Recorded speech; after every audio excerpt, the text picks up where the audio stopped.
Okay, good morning. At ngayon nasa lesson 10 na rin tayo sa ating subject na fear of the Lord. At natalakay natin nakaraan about how do we gain the fear of God. Ang unang napag-usapan natin or natalakay ko sa inyo ay number 1, para magkaroon tayo ng fear of God, we must choose with our will to have the fear of God above all else. So, kailangan talaga piliin natin to. So, choice natin ito. Pipiliin natin na magkaroon tayo ng takot sa Diyos. Kung hindi natin pipiliin magkaroon tayo ng takot sa Diyos, ay hindi tayo magkakaroon ng takot sa Diyos. So, hindi ito automatic. Kailangan talaga pipiliin natin. Pangalawa, we should confess our desperate lack of His fear and ask God for it by faith. So, yung kawalan natin ng pagkatakot sa Diyos dati, kailangan natin itong ihingi ng tawad sa Kanya. And then, hingi tayo sa Kanya by faith. So, kailangan natin hingin sa Diyos na magkaroon tayo ng takot at maniwala tayo na natanggap na natin ito. And then, pangatlo, na i-explore natin ngayon para magkaroon tayo ng takot sa Diyos, we get a greater understanding of the fear of God by doing a study of the subject. So, kailangan natin itong, kailangan nating pag-aralan. Kung hindi natin pag-aaralan, hindi talaga tayo magkakaroon ng takot sa Diyos. Okay? So, ganitong pagkakasabi ng Proverbs chapter 2, verses 1 to 5. Sabi niya, "My son, if you accept my words and store up my commands with you, turning your ear to wisdom and applying your heart to understanding, and if you call out for insight and cry aloud for understanding, if you look for it as for silver and search for it as for hidden treasure, then you will understand the fear of the Lord and find the knowledge of God." Okay, so pinakita dito na ang attitude natin, kung mag-aaral tayo ng salita ng Diyos, ituring natin parang naghanap tayo ng treasure. Kasi pag hindi natin ituturing na parang naghanap tayo ng treasure, ay hindi ganun kaseryoso yung ating attitude na nag-aaral.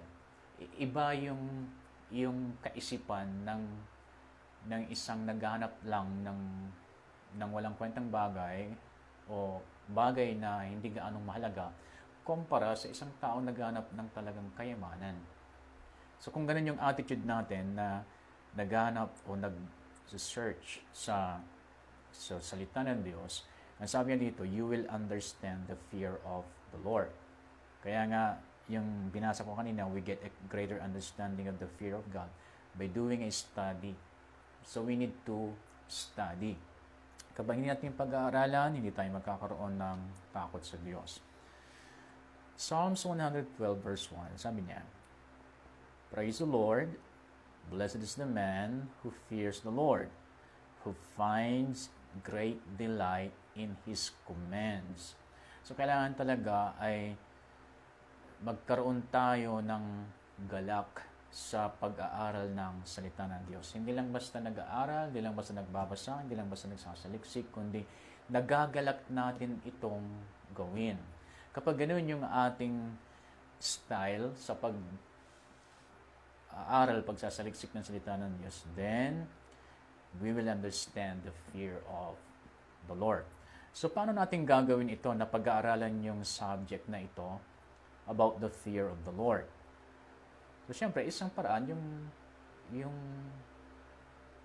pagsunod ninyo habang ako ay nagtuturo o kung sino man yung tagapagturo ng subject na ito, nakikinig kayo, sinusundan ninyo, then nag-take notes kayo, then yan ay isa sa mga paraan para mapag-aralan natin yung takot sa Diyos, nang sa ganun magkaroon tayo ng takot sa Diyos. Pero, mas epektibo yung talagang personal na pag-aaral. Yung ikaw mismo ay sasaliksikin mo ang Biblia patungkol dito. Kaya, ang una, how do we do a thorough study of the fear of God? Paano natin magagawa yon? Okay, so bibigyan ko kayo ng mga siguro kahit dalawang tips lang. Yung mga iba ay hindi na. So, dalawang tips lang para mapag-aralan ninyo yung subject na ito. Number one, list all the references where the fear of God is mentioned. So, buong ka ng listahan mo ng mga scripture verses na nabanggit yung fear of God o fear of the Lord. Yan, madali lang gawin yan. Kapag kayo ay may Bible application sa cellphone ninyo at kung mayroong tinatawag na concordance yung Bible ninyo, try nyo tinan yung settings niya doon sa search ninyo. Kasi pag may concordance yun, i-type mo lang yung word doon sa search. And then, halimbawa, i-type mo fear of the Lord, then lalabas na lahat yung mga verses sa Bible na mayroong fear of the Lord. And then, sa lahat ng lalabas na mayroong word na fear of the Lord, then isa-isahin mo yung mga alam mong napaka-importanting kailangan mong i-research. So, gumawa ka ng listahan mo. So, pamamagitan yan, then yung resulta na nakita natin sa Proverbs chapter 2, verse 5, then you will understand the fear of the Lord and find the knowledge of God. Okay, so yun ang magiging resulta kapag gagawin mo yung sinabi ko na gagawa ka ng listahan, tapos lahat ng lalabas na scripture verse doon sa Bible application mo, ililista, pipiliin mo yung mga napakalagang scripture verse doon na may nilalaman na fear of the Lord na alam mong napaka-importante na kailangan pag-aralan na sa iyong palagay hindi sapat na basahin mo lang na minsan, kundi dapat talaga ay i-search and research ito. So pag may listahan ka na ng mga ganon at isa-isahin mong babasahin, pag-aaralan, pagbubuli-bulayan, then makikita mo na maunawaan mo kung ano talaga ang pagkatakot sa Diyos. Pangalawa, so, read through all the references. As you do, notice what is before and after each passage. Okay? What is the word before and the word after doon sa word na fear of the Lord. Dahil mayroong it's either my instruction, condition, or na mayroon ka makukuhang insight at mapapadali yung pag-apply mo. So, doon sa fear of the Lord na phrase ay pay attention sa mga salita na nabanggit bago binanggit yung fear of the Lord. And then pagkatapos na banggit, ano yung mga sumusunod pang mga salita. Ganun yung pag-aaral ng kahit anong subject. Ganun talaga. Huwag kang mag-focus lang doon sa word na yon na hinahanap mo, kundi before and after sa passage na yon, ano ang nilalaman, ano ang sinasabi. Do not isolate your reading from the context. What precedes, what follows. So, read each passage carefully and slowly, syempre. Kahit na naiintindihan mo yan, Tagalog man, English man, kahit naiintindihan mo ng mabuti, you need to read it carefully and slowly. Okay? So, read with feeling. Read with feeling. Repeatedly and prayerfully. So, inilalagay mo yung puso mo doon sa binabasa mo. Inilalagay mo yung emosyon mo doon sa binabasa mo. Inilalagay mo ang buong kaisipan mo doon sa binabasa mo. Kasi pwede kang magbasa na wala kang naintindihan. Kahit paulit-ulit mo binabasa, pero wala kang naiintindihan. Hanggat hindi mo talaga inilalagay ang buong-buo mong pagkatao doon sa binabasa mo. Diba kasi naranasan sa inyong sa mga estudyante, di ba? Meron talagang pagkakuha mo ng handouts, pagbasa, pag-scan mo talaga, pagka-scan mo ganyan, ay talagang wala kang maunawaan. At sa yung conclusion mo kagad, mahirapan ako sa subject na ito. Pero nung inuwi mo na yung handouts, o sa nating module, then inisa-isa mong binasa, word by word, very slowly, very carefully, and prayerfully. Humingi ka ng tulong ng Lord na maintindihan mo yung binabasa mo. And then, pagdating sa bandang huli, masasabi mo, madali lang pala. Pero hindi ka mapupunta sa level na yon na madali lang pala kapag hindi mo binasa with feeling, repeatedly, and prayerfully, slowly, and carefully. Pag hindi mo ginawa yan, hindi mo maintindihan at hindi mo maunawaan yung handouts na napakasimple lang pala. Ganun nangyayari sa mga nagbabasa ng Bible kasi yung attitude nila habang nagbabasa, hindi sila careful, hindi sila slow, hindi sila wala yung feeling nila, hindi pa ulit-ulit, at syempre walang panalangin. So meditate on what you are reading. You need to meditate. Stop and reflect. Yan ay napaka-importante. You need to stop and reflect on what you are reading. So try to put yourself in the place of the original hearers. So mag-i-imagine ka, ilalagay mo yung sarili mo doon na para bang isa ka sa mga audience na nakikinig habang ito ay sinusulat ng kung sino man yung author na binabasa ninyo. Di ba? Si Solomon, si David, or si Jesus Christ, kung sino yung nagsasalita, ilalagay mo ang sarili mo doon, i-imagine mo yung sarili mo na ikaw ay present doon sa kanilang kapanahunan, no? And then ma-realize mo na ganun pala. Kasi pag isipin mo kaagad, literal, talagang kung ano-anong mga mabubuo mong conclusion na taliwas doon talaga sa ibig sabihin na binabasa mo. Okay? And then, sometimes ililid ka ng Lord na i-search mo yung mga lugar na nakasulat doon sa binabasa mo. Anong klaseng lugar ito sa kanilang kapanahunan noon? Okay? So, may mga words doon na ililid ka ng Lord na i-search mo para maunawaan mo talaga kung ano ang ibig sabihin ng binabasa mo. Hindi lang yung nagbasa ka, tinapos mong binasa, pero hindi mo naman talaga nakuha yung ibig sabihin. Yan. So, yan ay dalawang tips na kailangan ninyo pagdating sa pag-aaral ng salita ng Diyos about sa subject na fear of the Lord.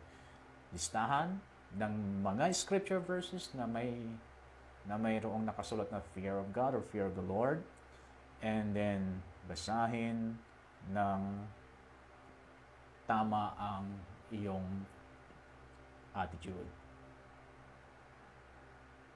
And then next, ano pa yung mga dapat nating gawin para magkaroon tayo ng takot sa Diyos? Number 4 is meditate on the Lord Himself. Meditate on the Lord Himself. Proverbs chapter 9 verse 10, ang sabi niya, "The fear of the Lord is the beginning of wisdom, and knowledge of the Holy One is understanding." Do you have a deep desire to get to know God? Do you have a deep desire to know God? Okay, kung mayroon kang desire to know God, then itong mga dapat mong i-meditate about God. Meditate on His attributes. Meditate on His attributes as they are found in Scripture. Write each attribute down and thank God for each one as you pray. Add this new content to your praise and worship and meditate on it often. Parang ganito, isa sa mga attribute ng God is holy. God is holy. So you need to meditate about that God is holy. And then, magpasalamat ka. Or purihin mo siya, or sambahin mo siya because He is holy. And pag nalaman mo, God is faithful, then pasalamatan mo siya. Pagkat siya ay faithful. Purihin mo siya dahil siya ay faithful. Sambahin mo siya dahil siya ay faithful. Okay? So lahat ng makikita mo na lahat ng madidiscover mo na attribute of God, worship Him because of who He is. Pag nakita mo sa Bible, He is lovely, He is wonderful, then worship Him for who He is and what He is. Pag gagawin mo yan, patuloy mo nakikilala ang Diyos, and then patuloy mo siyang sinasamba sa kung sino siya, and then marirealize mo na lamang na ang takot mo sa Kanya, yung respeto mo sa Kanya, paggalang mo sa Kanya, ay nag-i-increase na pala, nadi-develop na pala. Pero kung ibang iniisip mo tungkol sa Diyos, hindi talaga madi-develop yung respeto at paggalang sa Kanya. Kaya nga, halata yung mga walang takot sa Kanya kasi napakadali nilang gamitin yung pangalan ng Diyos sa kanilang pag-joke or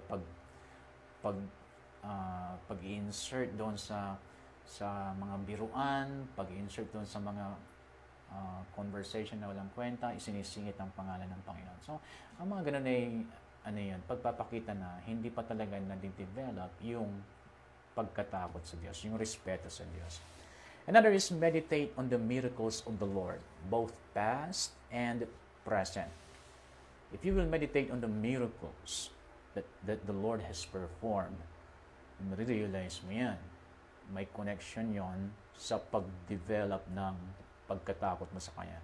Sabi sa Joshua chapter 4 verse 24, and sabi niya, He did this so that all the peoples of the earth might know that the hand of the Lord is powerful, and so that you might always fear the Lord your God. Each of the miracles in the Old Testament and New Testament teaches us something about God. So, you need to meditate on those miracles that God has performed.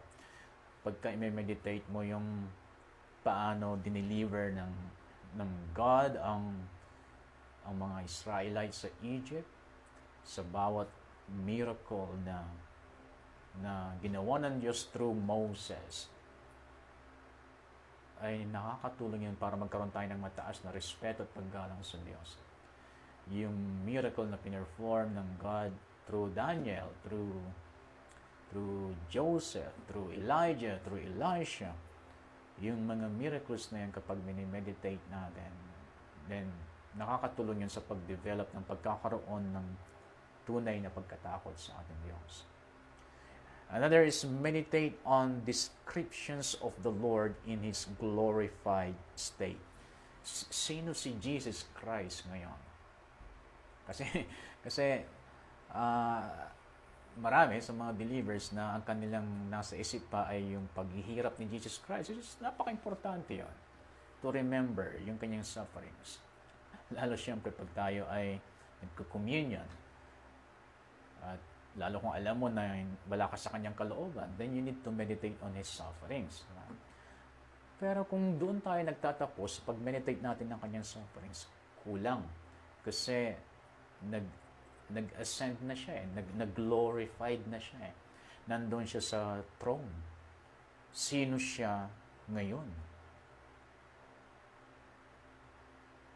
So marirealize mo yan that He is the King of Kings, the Lord of Lords. He is our victorious warrior, victorious Redeemer, victorious Deliverer. Then pagka minimeditate mo yan, kung sino si Jesus Christ ngayon, kasalukuyan, sino siya ngayon, then makakatulong yon sa pag-develop ng ating pagkakaroon ng mataas na respeto sa Kanya. Okay, the scripture makes it clear that our pursuit of God will not go unrewarded. If we want to know God, we will get to know Him. Sabi niya sa James 4:8, draw near to God, and He will draw near to you. So, yan ay promise sa mga lalapit sa Kanya. Lalapit din siya. So, alam naman na pag lumapit ka sa Kanya at lumapit ng Diyos sa iyo, hindi magkakaroon ng pagkakakilala. Makikilala mo siya, siyempre, pag lagi kayo nag-fellowship. And then, yung pagpupursige natin na makilala ang Diyos ay hindi ito pwedeng hindi magkaroon ng gantimpala. May gantimpala lagi ang isang mananampalataya na nagpursiging makilala ang ating Diyos. So, panglima, para ma-develop yung ating fear of the Lord, go frequently into God's special school on the fear of God and ask Him to teach you about the subject. Go frequently into God's special school on the fear of God and ask Him to teach you about the subject. So, ganito pagkakasabi ng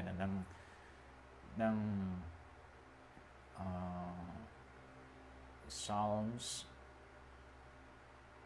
34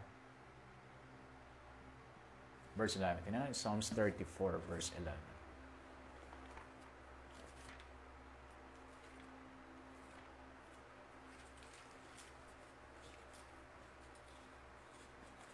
Psalms 34 verse 11. Sabi niya, "Come, my children, and listen to me, and I will teach you to fear the Lord." Sabi niya, come to me, and I will teach you. So ito yung tinutukoy niya na God's special school on the fear of God. Yung paglapit sa Kanya, that is a school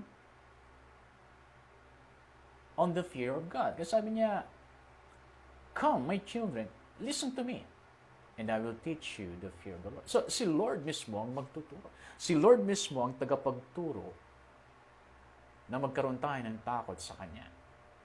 Kaya kung tuloy-tuloy yung ating paglapit sa Kanya, and then, pag lumalapit tayo sa Kanya, hiniling natin sa Kanya na willing po akong magpaturo na magkaroon ng takot sa inyo. Then, ang mga ito ang siyang mabibigyan ng pagkatakot sa Diyos. O, ito ang mga believers na ang kanilang pagkatakot sa Diyos, respeto, paggalang sa Diyos, ay madidevelop. So, kailangan kang umattend sa klase, kumbaga. Kailangan kang umattend sa klase para maipasa mo yung subject na pinapasukan mo.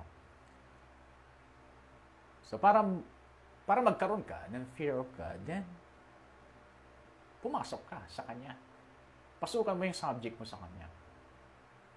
Okay?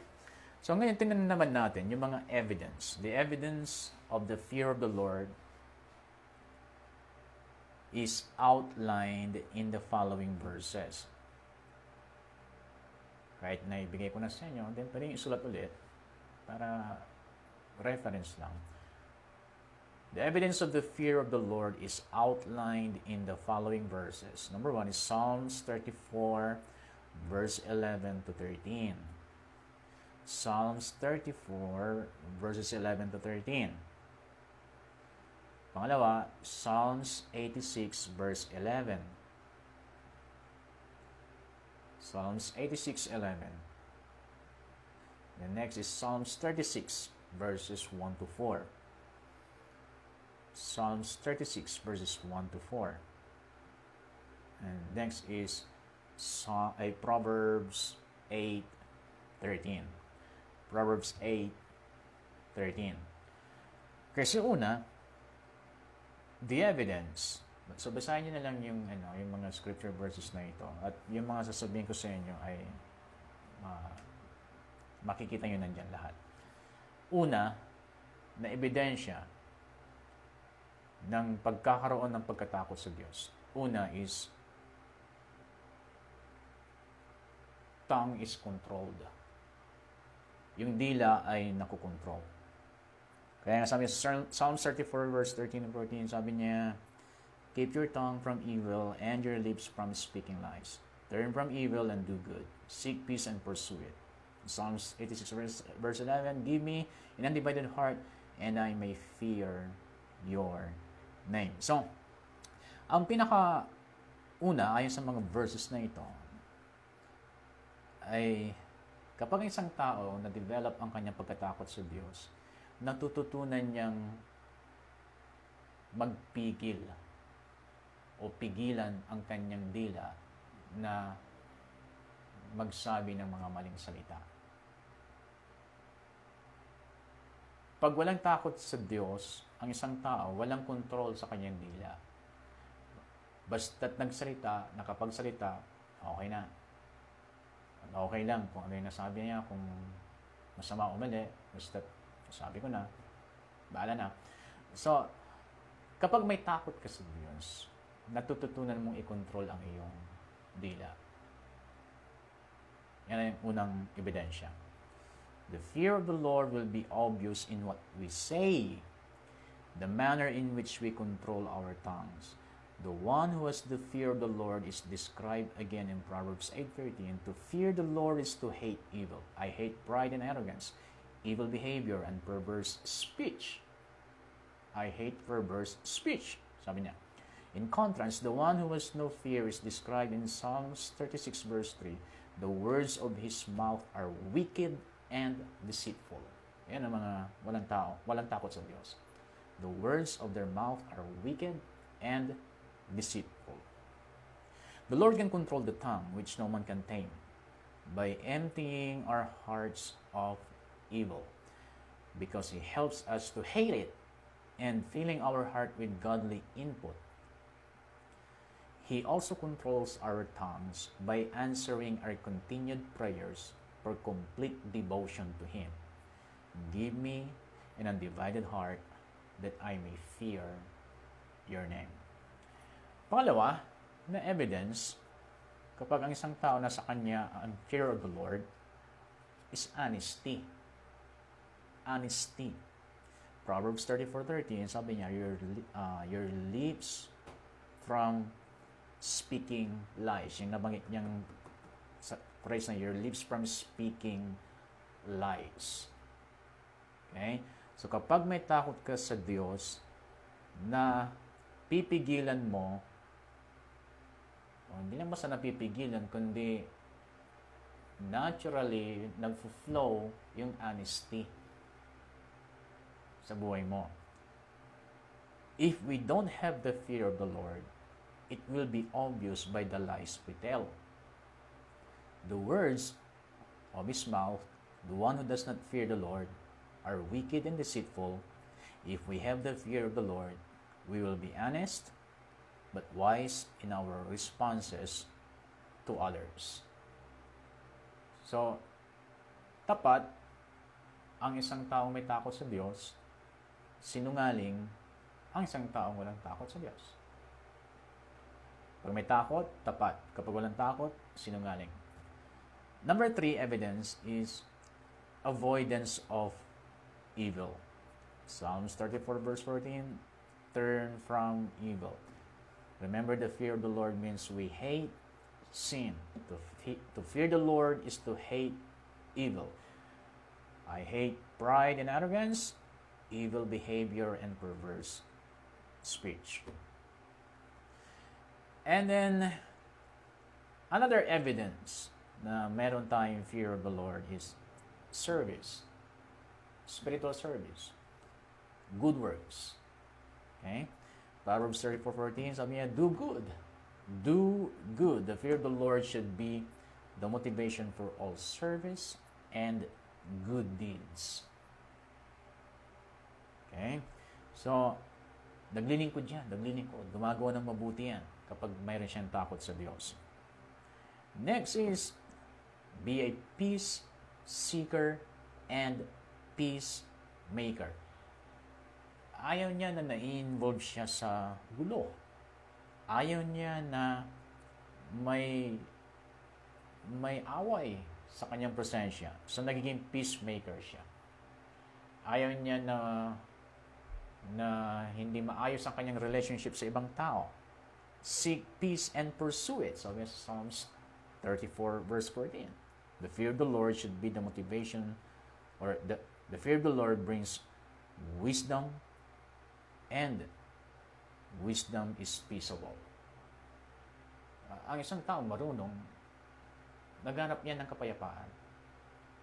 Kung ang isang tao, sinasabi ang marunong siya, pero gustong-gusto niyang may away, gustong-gusto niyang nakakasira ng maayos na relationship, then hindi yan marunong, kundi nagmamarunong lang yan.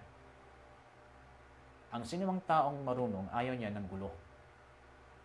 Kaya kung nagsasabi siyang marunong, pero ang gulo ng buhay, at nanggugulo ng buhay, then nagmamarunong lang yan. Hindi yan marunong. Kung talagang marunong ka, then marunong kang magpanatili ng kapayapaan. Next is wisdom in our speech. The fear of the Lord teaches a man wisdom. Kapag nagsalita ka, makikinig sila kasi alam mo na ang iyong sasabihin, meron silang mapupulot na aral. Gaya ng mga taong may takot sa Diyos. Kasi the fear of the Lord is the beginning of wisdom. Kaya ang mga taong may takot sa Diyos, pag nagsalita sila, may nakikinig kasi meron silang wisdom na nai-impart. Pero ang taong walang takot sa Diyos, salita ng salita yan, wala kang natututunan. Diba? Meron kayong kilalang gano'n? Salita ng salita, wala namang laman yung kanyang sinasabi. Kaya yung example ko dati, halatang malaman kung ang isang tao ay malaman yung kanyang puso at kung walang laman yung kanyang puso. Kasi parang sa lata yan, no? Yung lata, pag walang laman yan, ihagis mo, pagbagsak niya sa lupa o sa semento, maingay. Lakas ng ingay yan pagka walang laman. Pero yung may laman, ihagis mo yan. Pagbagsak niya, ay parang walang ingay pagka malaman. Okay? So sa tao, pag walang laman yan, salita yan, dada yan. At siya lagi ang bida. Boses niya lagi, kabisado ng mga tao yung boses niya. Pag narinig yung boses, alam na siya na yon. Pero doon naman sa kanya mga sinasabi ay naiinis lang yung mga tao or natatawa dahil sa wala naman silang natututunan, wala namang laman yung kanyang sinasabi. Ang dami mga marunong magsalita na wala namang laman ang sinasabi. Pero sa mga may takot sa Diyos, madalang magsalita yan. Madalang magsalita, pero pag nagsalita, makinig ka. Kasi may matututunan ka. So, mayroon talaga mga man of few words, pero pag sila nagsalita, kailangan mo makinig. Lalo na kung sila nagsalita at ayaw nila ulitin yung kanilang sinabi. So, makikinig ka talaga. And next is obedience. Ang isang taong may takot sa Diyos, talagang masunurin yan. Masunurin sa Diyos. At syempre, masunurin sa magulang. Kasi doon sa Ephesians chapter 6, ang sabi niya doon, children, obey your parents in the Lord, for this is right.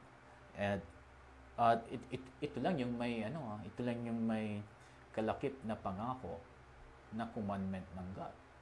Hahaba ang buhay mo, sabi niya. Sa Ten Commandments. Yung paggalang sa magulang. Yan ay may kalakip na pangako. Hahaba ang iyong buhay. So, masunurin sa Diyos, masunurin sa magulang, masunurin sa salita ng Diyos, masunurin sa kanyang spiritual leaders, masunurin sa pastor, masunurin sa kung sino yung mga dapat sundin. Hindi mahirap para sa kanyang sumunod. Yan ang naobserbahan ko sa mga bagong generation. Ang hirap sa kanilang sumunod. Parang may mawawala sa kanila kung susunod sila. At sa totoo lang, ang daling sumunod. Kaya lang nahihirapan kasi talagang ayaw talagang sumunod. Mahirap sumunod sa isang bagay na ayaw mo sundin. Once na decision kang sumunod, madali lang lahat yan. Kung nahihirapan kayo sundin ng magulang ninyo, attitude lang yan. Attitude lang yan.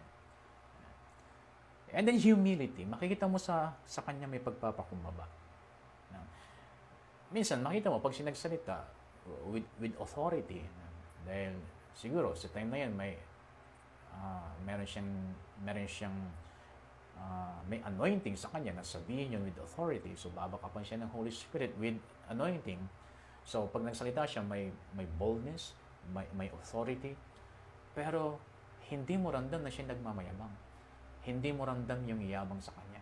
Pero yung mga nagsalita with authority, na wala namang back up yung anointing, makikita mo, ang dating talaga sa'yo, yabang eh.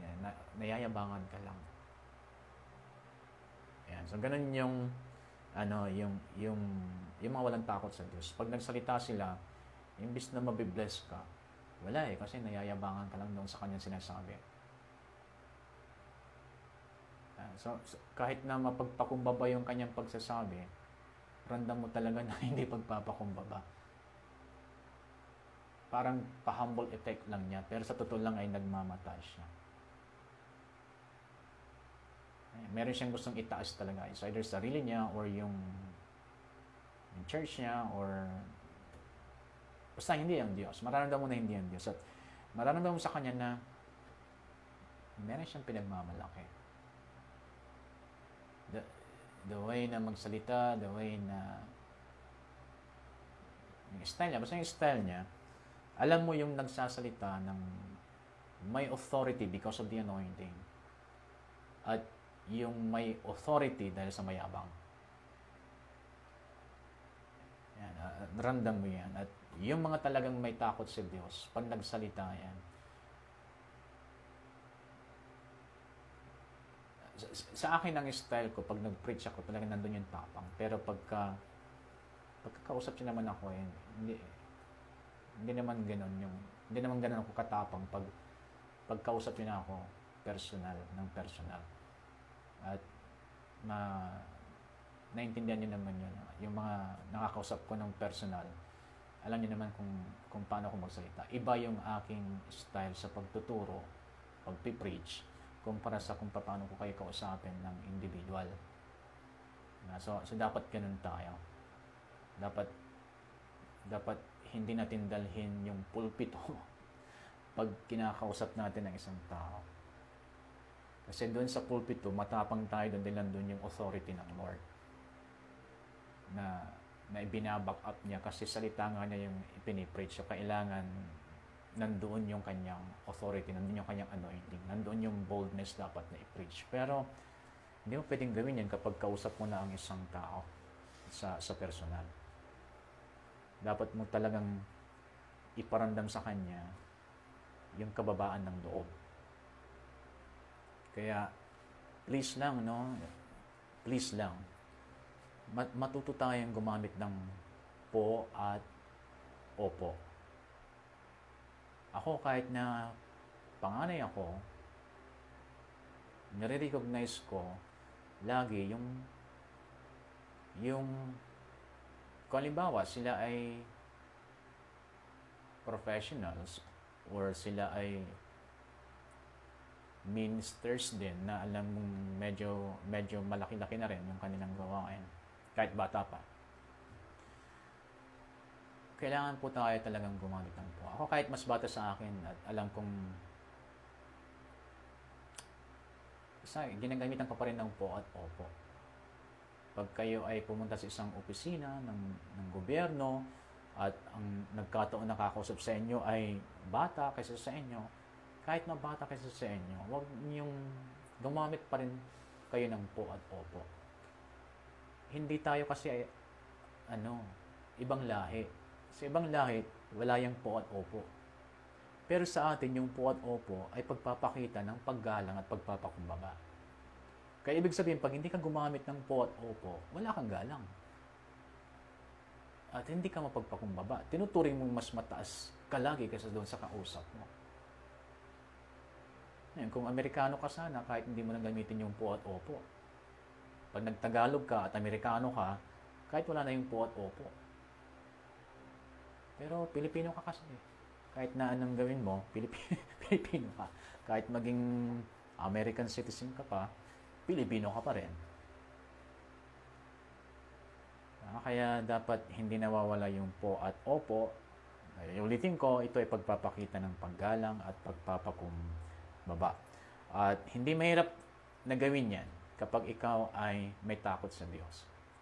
Ang taong may takot sa Diyos, marespeto yan sa kanyang kapwa. Kaya wala kang respeto sa kapwa, ang pinakaugat niya wala kang takot sa Diyos. Kasi imposible. Imposible may takot ka sa Diyos kung wala kang respeto sa kapwa mo. Ayan. And then, next, the evidence, worship. Yung totoong pagsamba. Yan ay isa sa mga evidence na isang tao may takot sa Diyos. Hindi mo nang kailangang ilid nga yan eh. Hindi nga niya kailangan ng worship leader. Hindi na kailangan magsabing, itaas natin ang ating mga kamay. Hindi mo pwedeng sabihin sa kanya na, taas mo yung kamay mo. Hindi mo pwedeng sabihin sa kanya na, pikit mo naman yung mata mo. Magseryoso ka naman. Alam niyo, kung talagang may takot yan sa Diyos, hindi mo na kailangan gawin sa kanya kasi kusang makikita sa kanya ang tunay na pagsamba. Ako, based on experience lang, kahit yung mga bagong tumanggap, tapos pinili na kaagad na magkaroon ng takot sa Diyos, kahit bago silang tanggap sa Panginoon, mas daig pa nilang sumamba yung mga dati na. Kasi yung mga dati na, nawala na yung takot nila sa Diyos, nawala na yung respeto nila sa Diyos. Kaya hindi na totoo talaga yung pagsamba nila. Nandun lang talaga sila sa church para magpakita lang sa church. Pero yung tunay na pagsamba, wala na. Kasi magkasama talaga yan. Kung talagang may takot ka sa Diyos, madali lang para sa iyo ang sumamba. Hindi mahirap sumamba. Hindi nga burden sa iyo yung pag-worship. Overflowing siya. Overflowing yung worship sa iyo. Namimiss mo laging mag-worship. Sabi niya sa Psalms 5:7, "But I, by your great mercy, will come into your house. In reverence, I will bow down toward your holy temple." See, hindi siya makapag-worship kung walang paggalang sa Diyos. In reverence, I will bow down. Revelations chapter 14, verse 6. "Then I saw another angel flying in mid-air, and he had the eternal gospel to proclaim to those who live on the earth, to every nation, tribe, language, and people. He said in a loud voice, 'Fear God and give Him glory. Fear God and give Him glory, because the hour of His judgment has come. Worship Him who made the heavens, the earth, the sea, and the springs of water.'" So if we don't know God, we try to fake it with Him, we try to impress or persuade Him, or we don't listen to Him. If we do know God, we stand in awe of Him, knowing He knows our very thoughts and plans, as we easily kneel, raise our hands, and worship Him. Madali lang talaga. Kung talaga may takot ka sa Diyos, madali lang sumamba sa Diyos. And then, the last na ebidensya na may takot ka sa Diyos, no fear of man. Nawawala yung takot mo sa tao. Proverbs 29:25 sabi niya, "Fear of man will prove to be a snare, but whoever trusts in the Lord is kept safe." So the fear of God will release you from the fear of man and give you authority. Yung takot mo sa Diyos, ito yung nagbibigay sa iyo ng authority para labanan mo yung takot mo sa tao. Pag sinabi kong takot sa tao, kasama na dyan yung nahihiya ka sa tao, yung hiya sa tao, wala kang lakas loob na humarap sa mga tao, yan ay takot sa tao. Hindi mo masabi yung dapat mong sabihin kasi natatakot ka sa magiging reactions ng mga tao. Hindi mo magawa yung pinapagawa ng Diyos sa iyo kasi alam mo may mga taong magagalit sa iyo. Alam mo may mga taong hindi makakaintindi sa iyo. So, yan ay fear of man. At yung fear of man ay nawawala ito kapag nadidevelop yung fear of the Lord natin. So, hindi ka na magiging concerned lagi sa kung ano ang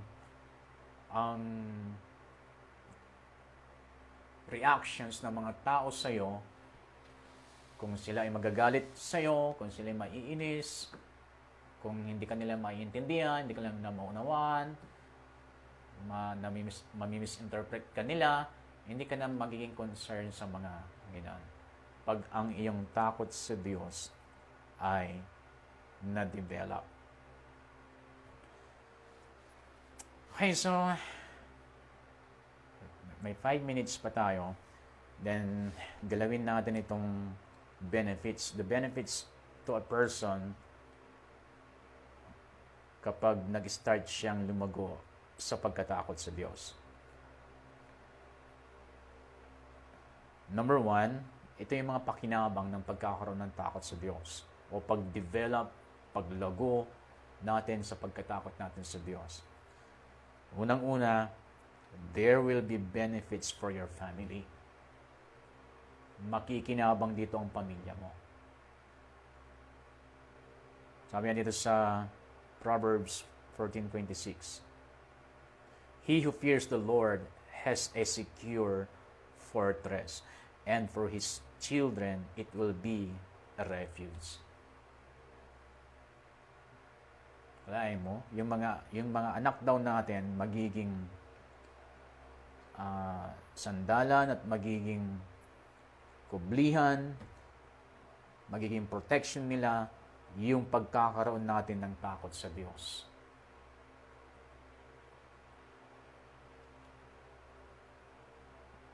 Luke chapter 1 verse 15, sabi niya, His mercy extends to those who fear Him from generation to generation. Yung awa daw ng Panginoon, yung mercy of God. Sabihin natin sa New Testament, the grace of God. Okay, mai-extend daw ito sa mga may takot sa Diyos from generation to generation.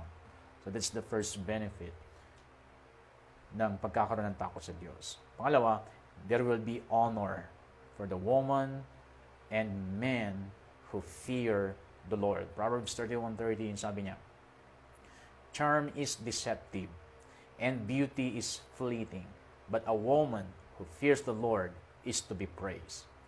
Humility and the fear of the Lord brings wealth, honor, and life. Ayon sa Proverbs 22 verse 4. Humility and the fear of the Lord brings wealth and honor. Then sabi niya, woman who fears the Lord is to be praised. And there will be an avoidance of evil. Natopic na natin yan. There will be true life and contentment. Yan ay blessing niya. Yan ay benefit ng pagkakaroon ng takot sa Diyos. Sa Proverbs 19:23, the fear of the Lord leads to life, then one rests content and touched by trouble. Kung pakiramdam ninyo, parang kayong empty lagi. Parang may kulang lagi. Then maybe you need to grow in the fear of the Lord. Kasi sinasatisfy ng Lord yung mga may takot sa Kanya. Kaya nagkakaroon sila ng contentment. Hindi sila makakaramdam na parang may kulang. So hindi sila makakaramdam ng katulad ng mga rebelde, mga NPA na hindi raw sila nasasapatan ng gobyerno. Kaya sila nagre-rebelde. Hindi ka makakaramdam ng hindi ka nasasapatan kapag ikaw ay may takot sa Diyos. Kasi yung mga may takot sa Diyos, sasapatan ng Lord ang kanilang kagalakan. Kaya magkakaroon nga sila ng satisfaction and contentment. Yan ay benefit. The blessing doon sa mga dinidevelop yung pagkatakot sa Diyos. Kaya maraming maiiwasan sa kanilang buhay kasi madalas kasi yung mga mistakes natin sa buhay, yung mga maling decisions natin sa buhay, Dahil ito sa mga, nag-ugat ito sa mga feeling of dissatisfaction and discontentment. Kapag naka-feel ang isang tao ng hindi na siya kontento at hindi na siya satisfied, yung feeling na yon, yan ang magtutulak sa kanya na gumawa ng mali. Kaya mas maganda na yung may takot ka sa Diyos. I-develop mo yung takot mo sa Diyos kasi sasapatan ka ng Lord. Bibigyan kanya ng kasapatan. Okay? So, dito tayo magtatapos sa subject natin na lesson 10 sa ating subject na fear of the Lord. Okay, so you're blessed.